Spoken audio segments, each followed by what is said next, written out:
Olá, você que nos acompanha pelo Leia Já. Iniciamos mais um gabinete. Eu, Tabata Alves, editora de política do Leia Já, recebo hoje aqui o senador pelo PT, Humberto Costa. Obrigada, senador, pela sua presença, pela sua participação aqui conosco no gabinete. É um prazer, Tabata, poder participar com vocês do Leia Já, nesse programa Gabinete, discutirmos um pouco sobre a realidade do nosso país, do nosso estado. Muito obrigado. Senador, começando, né, um novo ano, né, o senhor já na reta final dessa legislatura, né, mas já se sabe que o senhor vai sair candidato, né, para permanecer no Senado. Bem, essa é uma possibilidade concreta, né? Não somente é um desejo do nosso partido aqui em Pernambuco, é um desejo do nosso partido em termos nacionais. O próprio presidente Lula me colocou a importância de eu poder voltar a desempenhar um mandato lá no Senado Federal. Eu acredito que estamos caminhando para isso. Duas cadeiras, né, do PT. O PT tem o senhor e tem a senadora Tereza Leitão, que iniciou o mandato agora, né, e está numa comissão importante, né, a Comissão de Educação, né, e que esse ano tem uma pauta importante que é de interesse do governo, que é o Projeto Nacional de Educação, e o senhor também como segundo vice-presidente da casa, né. Então, Pernambuco e o PT estão bem representados por lá no Senado. Sim, sim. Nós temos essa condição muito positiva, que é a de termos dois senadores, não é? No estado de Pernambuco, pelo Partido dos Trabalhadores. No Brasil, nenhum outro estado tem dois senadores do PT, pelo menos nesse momento, e essa é uma condição muito importante. Por outro lado, tanto Tereza quanto eu, e até mesmo o deputado Carlos Vera, somos todos do PT de Pernambuco, chegamos a uma condição de ocupar espaços importantes dentro da Câmara e dentro do Senado. Na Câmara, o deputado Carlos Veras é o primeiro secretário, Sim. É o segundo cargo mais importante que existe na Câmara, é uma espécie de prefeito da Câmara dos Deputados. Lá no Senado, Tereza Leitão, com apenas 2 anos de mandato, conquistou a presidência da Comissão de Educação, uma comissão extremamente importante para o governo também. E eu, depois de já ter sido presidente da Comissão de Assuntos Sociais, agora fui eleito para ser o segundo vice-presidente.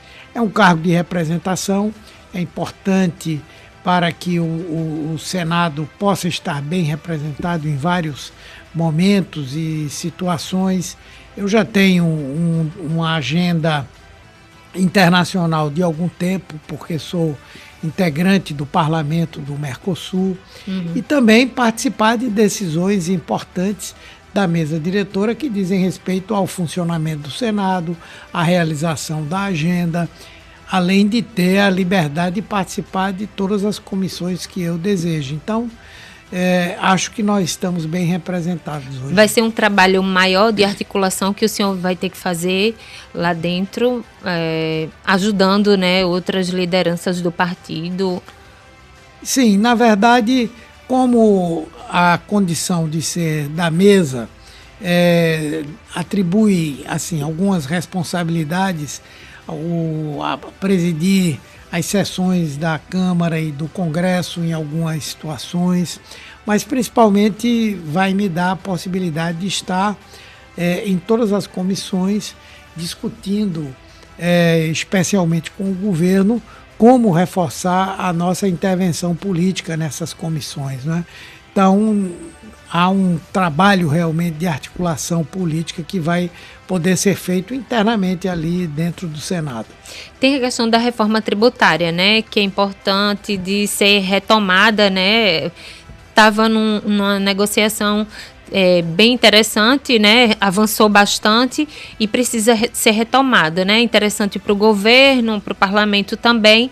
E o senhor tem falado também a questão do projeto de anistia, né?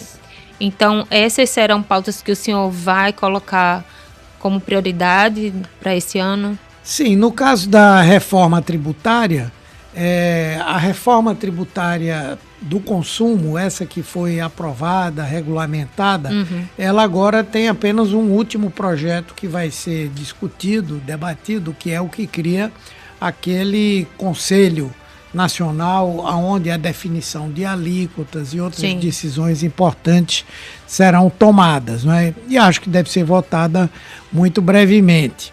Com relação ao tema da anistia, essa que é uma pauta da extrema-direita no Congresso Nacional, nós entendemos que não faz nenhum sentido que ela entre em discussão e votação.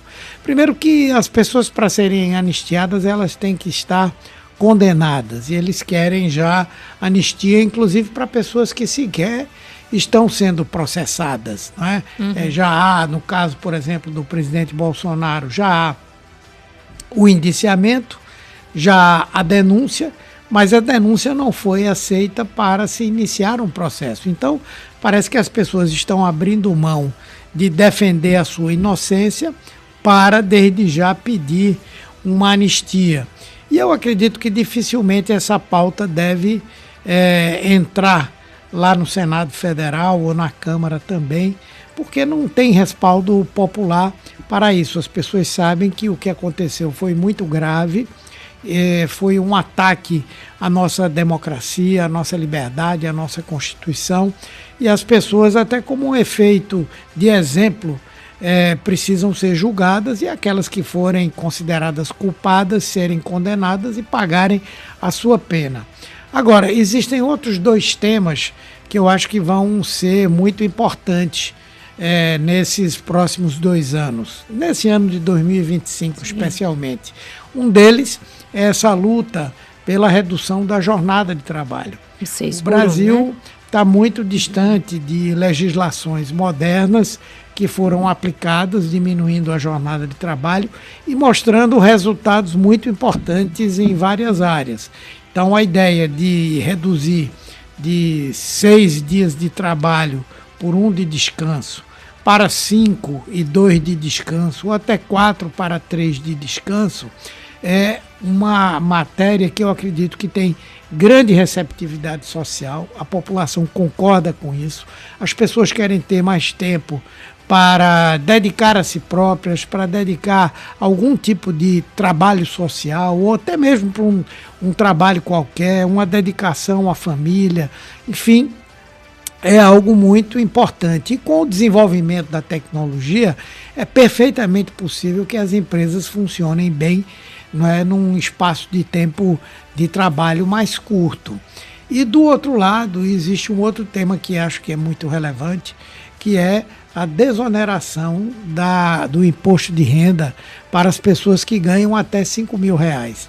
Essa é uma medida importante de fazer com que quem hoje paga mais proporcionalmente, que são as pessoas mais humildes, as pessoas de classe média baixa, elas passem a pagar menos e, ao mesmo tempo, para compensar isso, que aquelas que ganham muito e praticamente não pagam nada de imposto, elas possam dar a sua contribuição. Então, também é uma medida que vai levar a uma redução da desigualdade social, econômica que nós temos no nosso país. E eu acredito que essas duas matérias têm amplas chances de serem votadas e aprovadas, até porque, como eu disse, elas têm grande repercussão, né? Grande apelo social, popular, e acho que vão provocar uma mobilização na sociedade brasileira. É uma importante discussão que a sociedade precisa fazer, né, de como se reorganizar, né? As pessoas estão cada vez mais atropeladas, cheias de deveres, de atribuições, e acabam aí até sendo importante pautar questões mentais, né, de saúde mental, de cuidados com a população por conta, né, dessa sobrecarga de trabalho. A gente estava falando, o senhor falou um pouco da extrema-direita, e aí falando o ex-presidente Bolsonaro, né, que teve aí sua denúncia colocada pela PGR e tem tentado desconstruir, né, essa denúncia ele até se colocou como se fosse patetas que tivessem feito aqueles atos golpistas numa tentativa de desconstruir a denúncia da PGR, né? E tem rodado, inclusive veio a Pernambuco esses dias, né?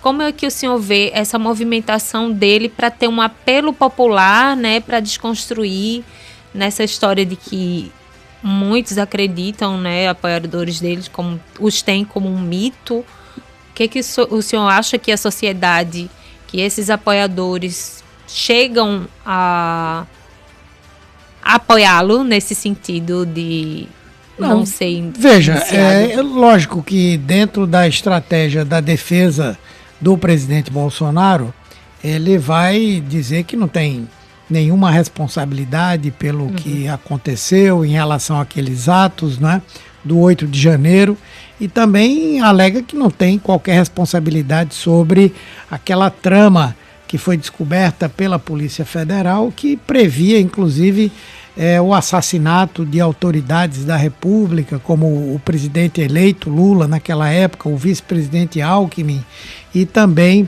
o ministro Alexandre de Moraes. Mas o que a Polícia Federal apurou e o que a PGR entendeu, leu e interpretou é algo muito consistente, muito sólido, não é?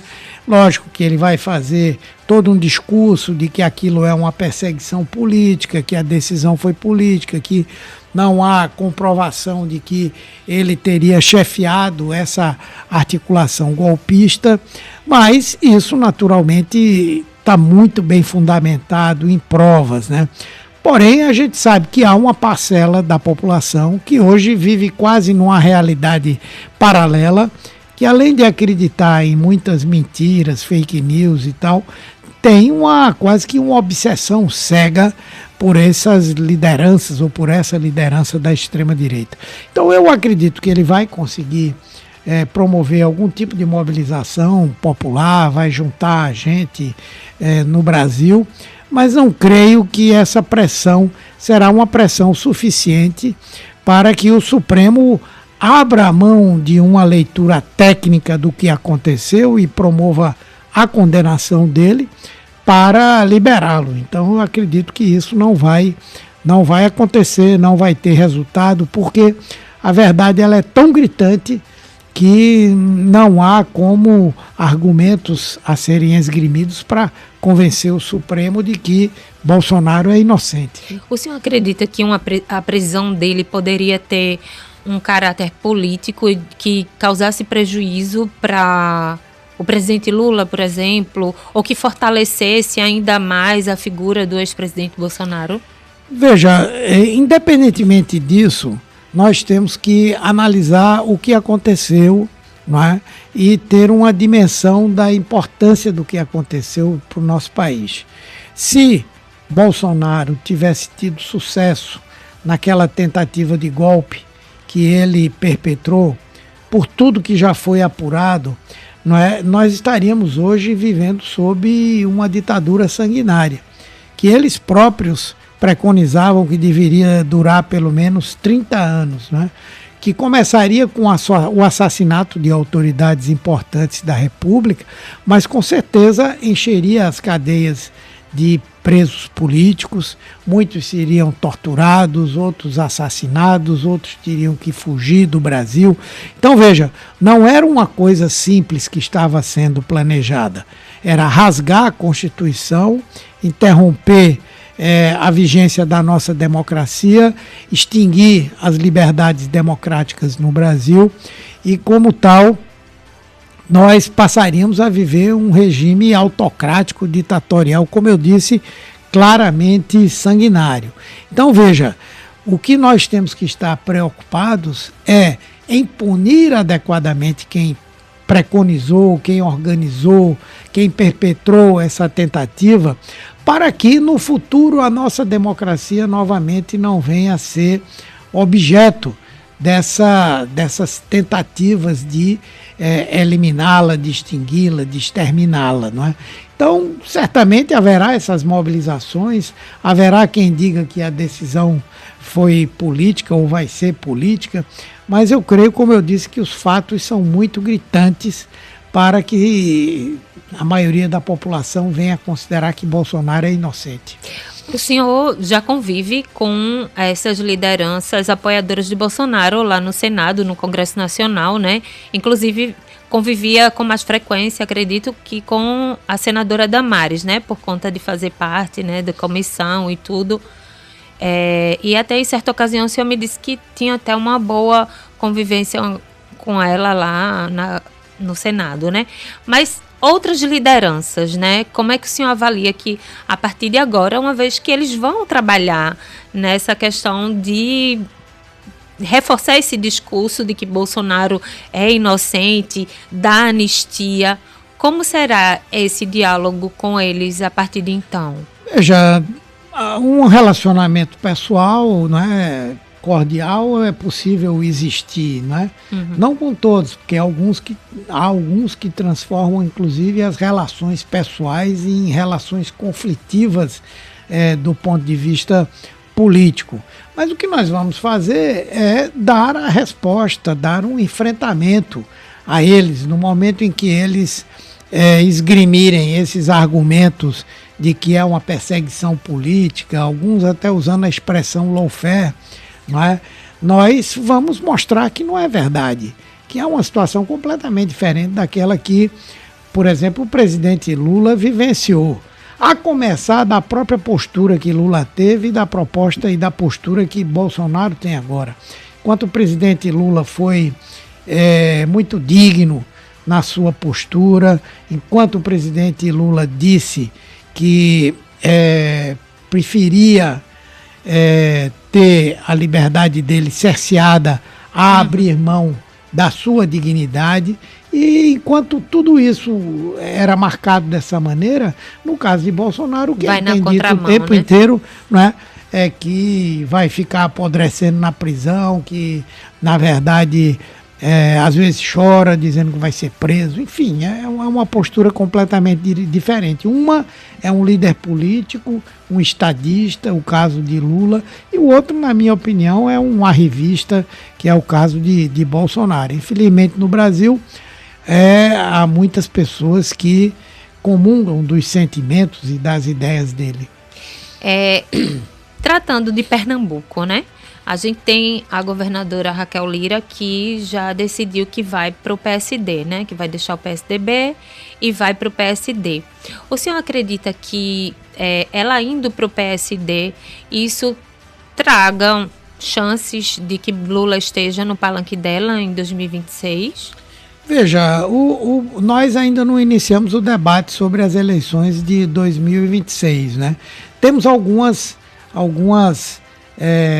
digamos, quase que certezas, entre elas a de que o presidente Lula será candidato à reeleição.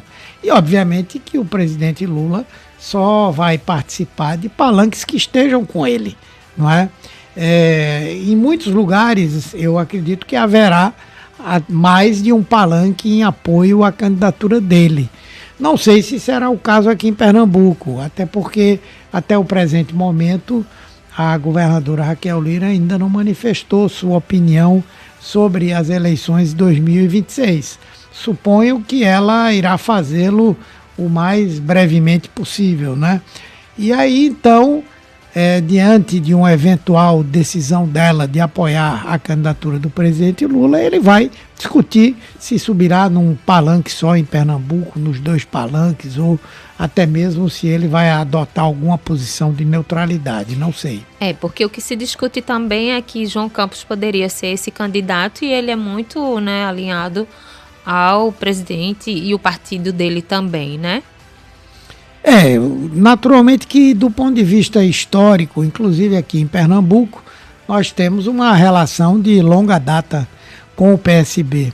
Uma relação que já teve muitos tapas e muitos beijos, enfim, mas é uma relação que já tem uma razoável duração, né?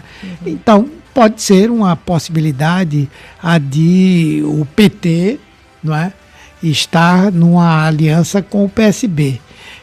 No caso do presidente, é que eu não sei se, entendo o apoio dos dois, ele vai subir nos dois palanques ou vai fazer uma opção. O PT, naturalmente, terá que ter um palanque, né? E nós vamos discutir, não eliminamos totalmente a possibilidade até do partido ter uma candidatura. Tudo vai depender de como as coisas vão transcorrer daqui para frente. Quem poderia ser esse nome para uma possível candidatura? Não, só depois de nós fazermos uma avaliação de definição de uma estratégia, digamos que fosse essa. Hoje eu diria que não é a mais provável. Sim. O PT tem uma candidatura ao governo.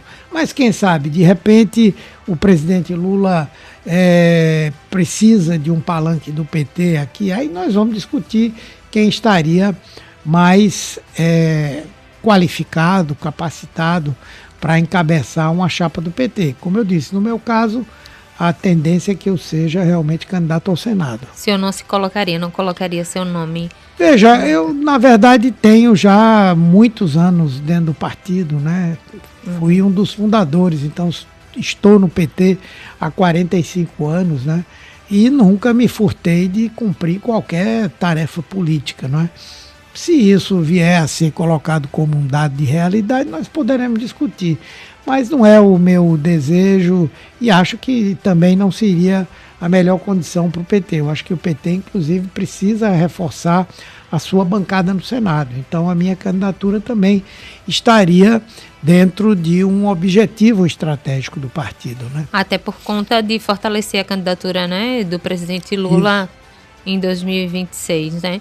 Vinícius Castelo seria um nome que poderia, né? Ele saiu bem em Olinda, né?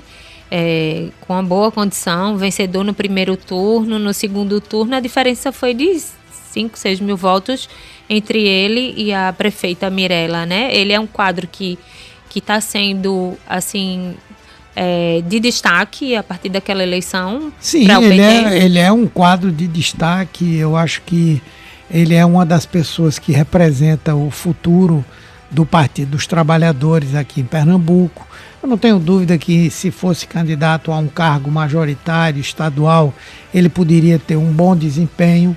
Mas do que eu tenho ouvido falar e do que eu conversei também com ele, me parece que a primeira estratégia dele, o primeiro objetivo, é uma candidatura proporcional. Talvez até mesmo a deputado estadual, né? E para nós também não adianta, às vezes, a gente apressar o passo das coisas, né? Mas eu não tenho nenhuma dúvida de que ele é alguém que no futuro terá um protagonismo muito importante na política de Pernambuco. Na Câmara tem Veras, né, que o senhor falou, destaca, né, e que teve essa possibilidade de vir aí como candidato a vice, não foi, de João Campos, e que não houve essa costura. Como é que anda a relação, né, do PT com o João Campos depois da eleição?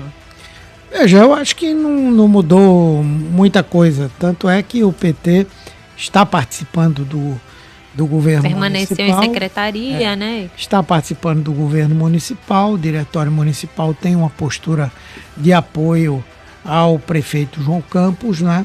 Não mudou. E nós vamos discutir no momento adequado sobre essa postulação de João Campos ao governo do estado, apesar de ele não ter assumido. Mas ele tem feito evidente várias movimentações, né? Sim. Nesse sentido, e várias conversas, inclusive com lideranças importantes, né? Sim, com certeza. Eu acho que ele será candidato, né? Mas eu digo que não assumiu integralmente. Olha, eu sou candidato, enfim. Mas todos os movimentos e ações caminham para isso, né? E o PT, eu acredito, assim como outros partidos já se manifestaram, eu vi, por exemplo, o ex-candidato ao governo de Pernambuco pelo União Brasil, Miguel Coelho, dizer que só tomará uma decisão sobre que caminho vai adotar no ano que vem. Ouvi também de Silvio Costa Filho a mesma a mesma colocação. Então são vários partidos que não vão definir esse posicionamento agora, até porque nós estamos aí há quase 1 ano e 10 meses da eleição, né? Esse ano tem se falado muito de entregas, né? De que seria um ano muito de entregas. O senhor tem conversado com lideranças e com a governadora, com prefeitos, no sentido de apoiá-los para essas entregas? Sim, nós temos buscado dentro do governo federal um apoio importante para as administrações municipais, além desse apoio que nós trazemos dos ministérios com recursos. Nós temos as emendas parlamentares. Eu tenho trazido recursos para Pernambuco num montante expressivo. Nesse ano que passou, foram mais de 100 milhões de reais que nós conseguimos trazer aqui para o Estado por emendas parlamentares, para o governo do Estado, para a Prefeitura do Recife, para outras prefeituras, para instituições filantrópicas, para a área cultural, enfim, não é? E ao lado disso também temos procurado ajudar naquilo que são projetos, não é, que o governo federal tem aqui em Pernambuco, né?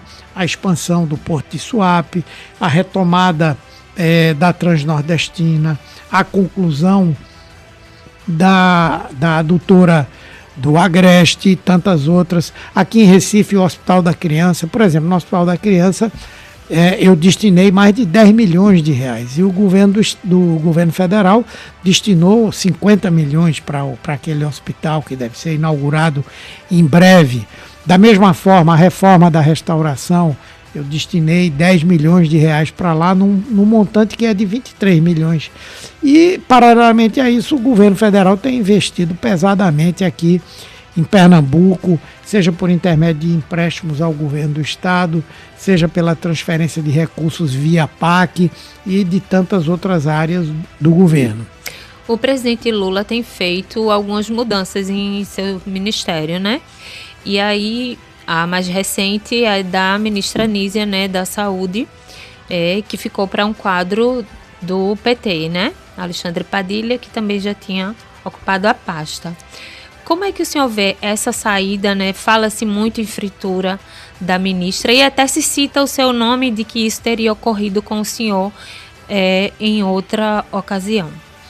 Não, veja, eu acho que primeiro é importante registrar o trabalho e o papel que a ministra Nízia teve, né?